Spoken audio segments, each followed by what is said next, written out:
Ladies and gentlemen, welcome back. Today, guys, we have possibly the biggest update we may have ever gotten for Black Ops 6 Zombies, and that's not even really an exaggeration. I mean, I was supposed to be on a trip next week, but Treyarch announced that they are dropping the new DLC map, The Tomb, and I actually had to move my trip to this past weekend. I went to Dead of the Night in real life. I completely forgot how to pack a punch there, so now I'm back home and I'm ready to play The Tomb. So anyways, today, let's talk about everything you need to know about Black Ops 6 Zombies Season 2 before it launches next week. We're going to go over a lot of stuff today, so please grab a snack, grab a drink, get cozy. Let's get into this. Okay, so The Tomb has been revealed and shown in the official gameplay trailer, so we have a little bit of gameplay snippets to look at, and it's precisely what we were talking about it going to be as far as layout goes, right? We have this upper excavation site that looks a lot like Dig from Black Ops 2, and we also have this underground portal to the Dark Ether, which looks absolutely insane from what we can see by the screenshots. And I will point out, it's a very different looking Dark Ether than what we're typically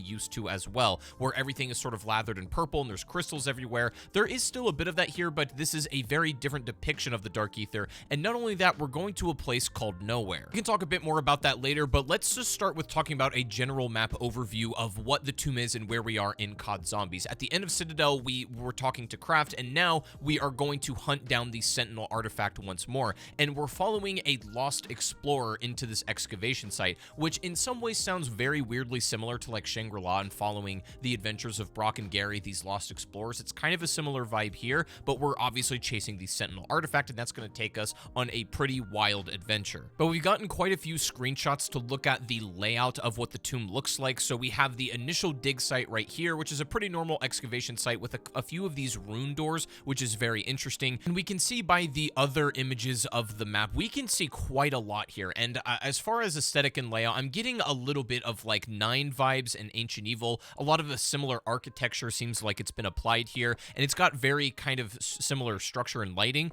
But then we get to a place over here called the Doorway to Nowhere and the Dark Ether Nexus. I have absolutely no clue what this is or where it is in relation to the rest of the map, but it seems like this area is completely separate to the normal Dark Ether that we've experienced so far, and this is where the majority and the concentration of our adventure is going to take place. Also, I would like to point out that this is easily the most fantastical map we've gotten so far in Black Ops 6. We started pretty grounded, right? Liberty Falls and Terminus are fairly grounded in reality maps. We got a little crazy and magical with Citadel de Mor, but with the Tomb, it looks like we're going all out. This is the first time we're seeing like a proper integration of the Dark Ether into one of these maps, which I'm really excited for. MW3 Zombies actually showed off the potential of a lot of what the Dark Ether can do, and I'm excited to see where they take this in Black Ops 6. I think this is easily going to be the most aesthetically pleasing and interesting map. I'm looking forward to just being in this environment and an atmosphere, but the map does appear to be on the smaller end square footage wise. They compare it a lot to Liberty Falls, which I think is fine as long as it's compact with a lot of fun stuff, but we'll come back to the map in a second. Let's talk about the new guns that are coming as well, because these are big for zombie players. Now, of course, the most important piece to all this is we're getting the PPSH. I mean, if you're a Zombies player, like, it's over. I just hope it's really good. I don't want it to be like an underwhelming weapon. I just hope it's fire, but we'll have to wait and see. We're also getting a gun called the Cypher 091, which is an assault rifle. We're also getting the Fang 82, which is an LMG, which kind of resembles the Galil, and it might be like an LMG version of that weapon. And we're also finally getting the TR2, which is a marksman rifle, which is essentially the FAL. Now, the marksman rifles have not been that good in Zombies. I'm looking forward to most particularly the new AR and also the PPSH. Hopefully those are good. I don't expect the other ones to be amazing, but I might be surprised. We'll have to wait and see. I think some good things are going to come out of these weapons, and we're getting some attachments for them later in the season, such as the crossbow, like underbarrel attachment, a full auto mod, which I assume will go for the FAL, a binary trigger, which is similar to how the Pack-a-Punch DM10 marksman rifle already works in Zombies,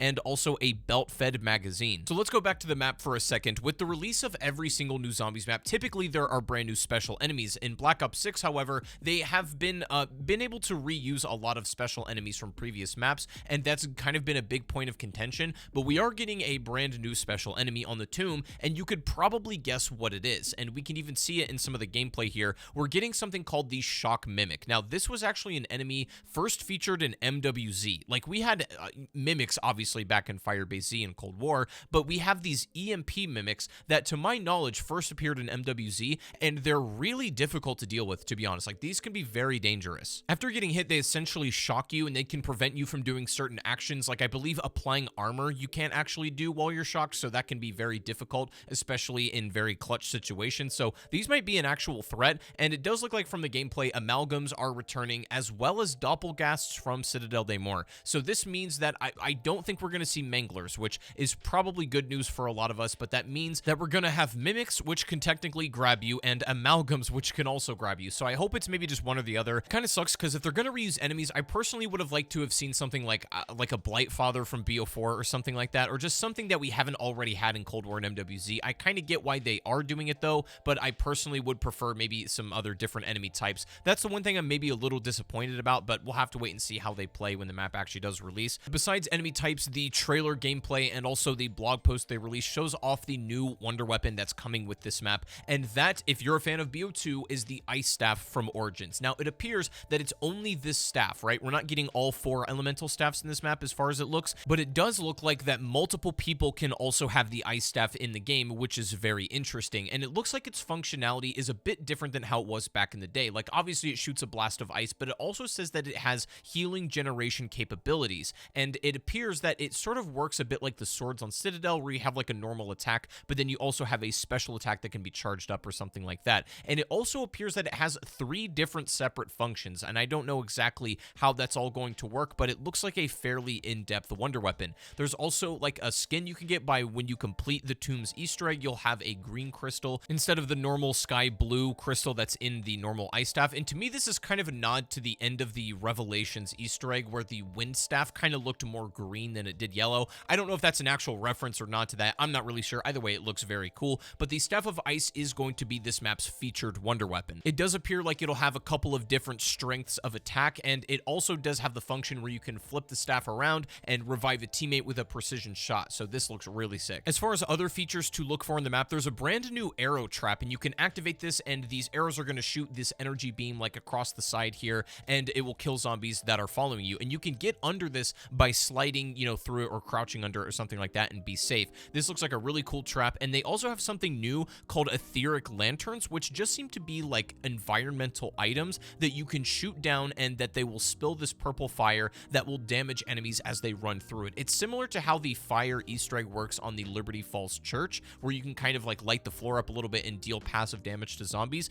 It looks like that, but these are just like environmental items that just happen to be laying around most likely. So the map looks very loaded content-wise. I mean, as far as a wonder weapon and a brand new enemy type we're getting, that's all well and good, and the map itself looks insane aesthetically, and I cannot wait to get my hands on this and do the Easter egg and everything. But we're also getting a brand new perk, and this is, well, I guess returning from Black Ops 4, and it was even in Cold War. This is one we kind of figured was coming, but it's Death Perception. So this one looks very interesting in Black Ops 6, because it does seem to some degree they've already integrated a lot of the special abilities that Death Perception had all the way back in BO4 to augments that already exist in the game. So I'm curious like what they were going to do with this perk, but luckily we can go over all of the major and minor augments for this perk first of all. Now, this is obviously going to appear on every map in the Wonder Fizz, and its base effect allows you to see zombies around corners and through walls, and apparently this is really useful because of how just tight and close quarters combat the Tomb is. It seems like it's going to be similar to Citadel in that way, where it's just everything is very compact and there's not a whole lot of space to really breathe and move around in, so this will probably be a very good perk on the map. But let's talk about the major and minor augments, because this is where it gets kind of interesting. So as far as major augments go, the first one is called Treasure Hunter,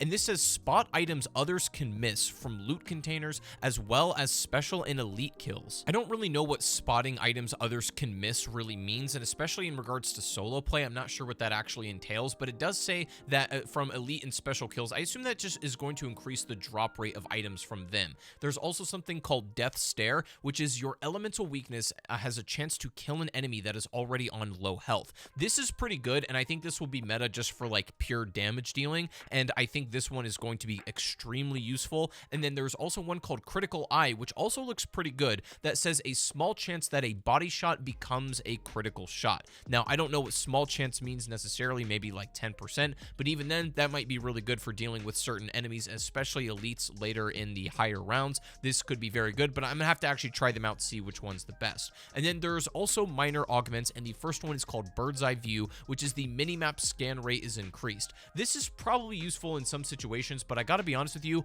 once I learn a map, I like to play with the minimap completely off. I get it's good for locating where zombies are, but I personally just like playing the game without the minimap, so I don't think I'm going to be using this. There's also one called Extra Change, which just says find extra essence under more locations. Now, I'm not actually sure, but I'm going to assume that this like finding stuff and spotting items is a map specific thing in the tomb. Maybe there's like locations where they're giving away scrap or salvage or whatever it is, you know. I'm not really sure if these are map specific augments or if they're going to have an effect on like Citadel or Terminus or Liberty Falls or what have you, but this does seem a little bit strange from the wording, but extra essence is never a bad thing, so I might end up running this. And then finally, there is further insight, which just increases the perception radius of like how far you can see zombies around corners and things like that. Overall, depth perception should be a neat addition to the sandbox of BO6, but I think it is going to be the most useful on the tomb. It feels like it was kind of made for that map, at least from the description. Moving on though, we're getting something else added to the sandbox, which is actually a new equipment, and this is the war machine that will be craftable. So this was featured in Cold War, and I will say this is probably the best item they ever added for high rounds. I don't know if it's going to function the exact same in this game, because it actually made high rounds very different, and because I don't really like high rounds in BO6, or at least as far as the mutant injection mangler spam meta, this might be a nice addition to change that up a little bit, although it is the same price as a mutant injection at 2,500 salvage, so it'll probably be pretty strong, although I'm still not sure if it's going to be overall more effective than a mangler injection. I mean, those are pretty hard to beat, so we'll have to wait and see on that, and obviously the war machine will be retroactively added to the previous maps as well. They also said that they are adding some LTMs to the tomb eventually later down the road, so keep your eyes out for that. But aside from that, let's talk about the new Gobblegum that are coming. Now, it seems like every season we're getting two like real gameplay affecting Gobblegums and a whimsical. So for season 2, we're getting one that we had leaked a couple of months ago called Dead Drop. I wasn't totally sure what this did. I thought it might have something to do with like keeping your loadout when you respawn or something, but this actually just makes salvage and equipment drop rates greatly increased for 5 minutes. And while you're still kind of setting up in the early to mid game, that's a big deal. Like, salvage is kind of everything, and increasing for 5 minutes is huge. This Gobblegum is actually not at all what I expected it to be, but it sounds a lot better than I was predicting. However, we have another Gobblegum called Modified Chaos. This is a legendary, and this greatly reduces all of the ammo mod cooldowns for 2 minutes. This one, I'm actually not so sure is going to be even that much better than Dead Drop, to be fair. It doesn't last as long, and I mean, it is nice to have a more frequent elemental pop activation or just an ammo mod activation in general, but I don't know if this is going to be like insanely OP or anything. It sounds okay. I'll definitely give it a try and see what happens, but it doesn't sound like ridiculous, and it doesn't last nearly as long as Dead Drop does, but it looks pretty cool. However, the last Gobblegum we're getting is a whimsical, and this is Quacknarok that was in BO4, where all of the zombies have these duck floats. That one's just a fun one, you know, just a Gobblegum to be a little silly goofy, but does look like a pretty decent drop nonetheless. I think these Gobblegum are okay. They're obviously not my favorite, and I don't think they're necessarily the best, but I'm looking forward to playing with them. And also, we are finally getting a co-op pause feature. We have not had that in BO6, which I don't really understand why not, because that has kind of been like a modern zombies thing that we've had recently in the past couple years, so it's strange to not have it for co-op. I feel like a lot of people were using the timeout Gobblegum as a pause button, so it looks like we won't really have to do that anymore, and we'll actually just be able to pause the game when we want. Now, that's pretty much all you need to know for the zombies content drop coming in season 2. There's a lot we're getting, but most importantly, obviously, the new map and wonder weapon and the new perk, etc. Y'all can let me know what you think of the map down below, but make sure to subscribe here because I will be covering the day 1 hunt as soon as it goes live. We'll be hunting the main Easter egg over here with Noah J, with Freckleston, Codename Pizza, and myself, and then I'll have a tutorial for you as soon as we figure it out. So thank you guys for all the support. I appreciate it, and I'll see you all in the next one. Peace.